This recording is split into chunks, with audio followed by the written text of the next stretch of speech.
Chci říct tím? No. Víš, co řekne Arab, když mu letí včely? Co? Ahmed.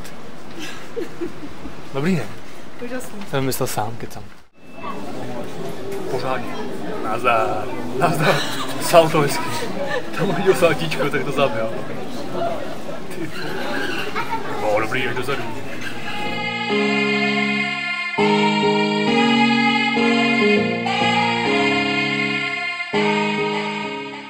Druhý den v Egyptě jsme se vypravili na 8hodinovou cestu do Káhiry.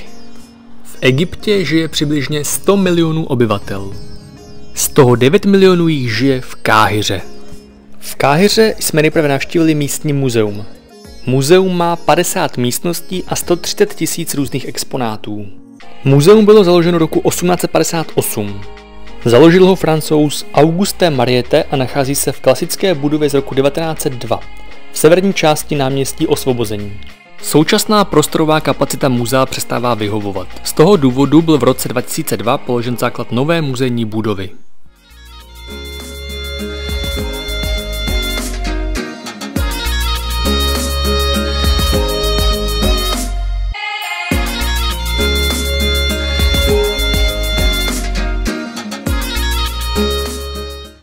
Po prohlídce muzea nás čekala plavba po Nilu. Nil patří mezi nejdelší řeku Afriky.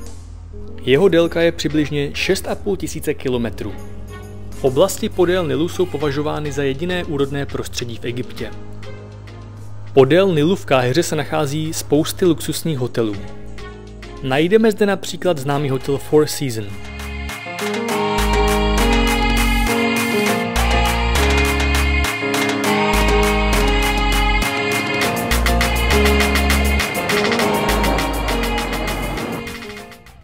Dále nás čekala zastávka u pyramid. Pyramidy patří mezi 7 divů světa. Dnes už pyramidy neleží uprostřed pouště. Leží nedaleko hlavního města Káhiry. Důvodem je neustále se rozvíjející metropole.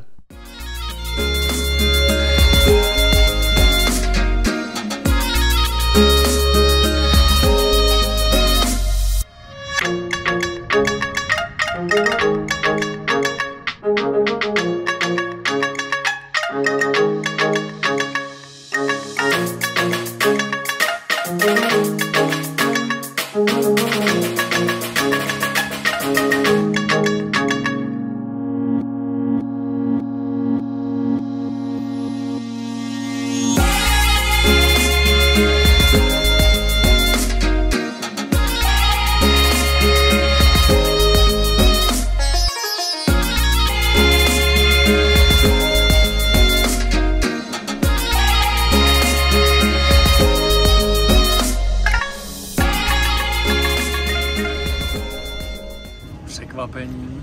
3, 2, 1.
O několik dnů později jsme navštívili Hurgádu.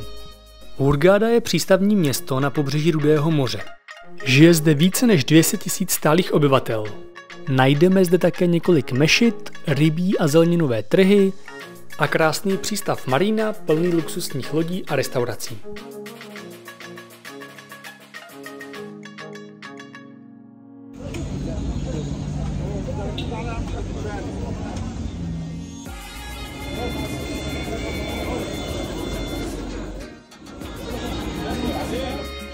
Taky tu kupuješ ryby?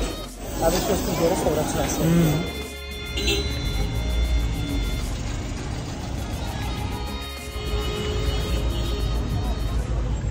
Minimální měsíční mzda je $200. Což jako má, bych řekl, 90%.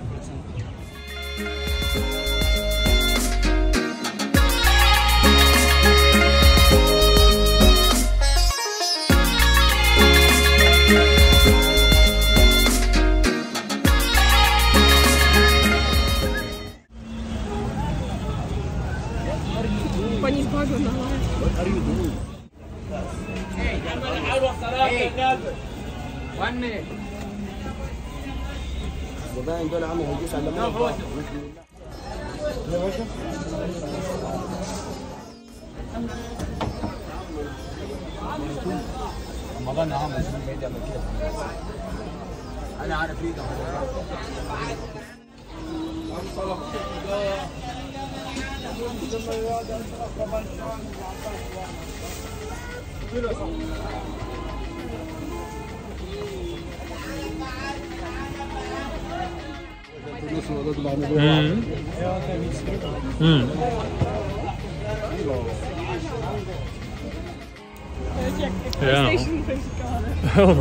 Jak to jsou tam normálně jako zákony a tak člověk by měl mít na motorce helmu. Třeba nevěř, tady to jí. To roste vždycky nahoře, ne? Vždycky tam tak ten květ na tom kaktusu. To je zajímavý.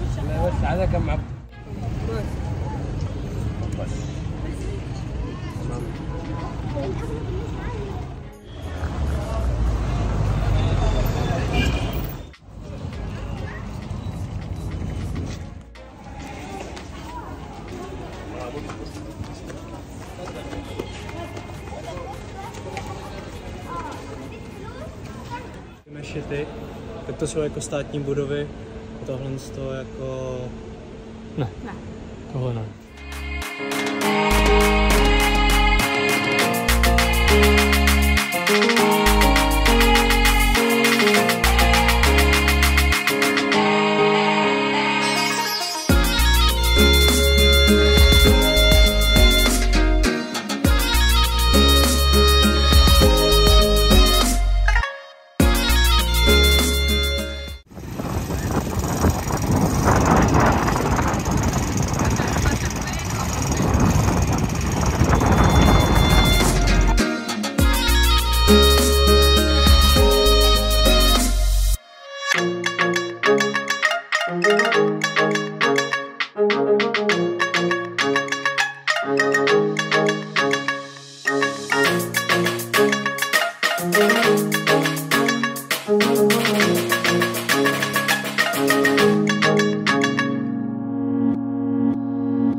Asi jenom voda a mouka.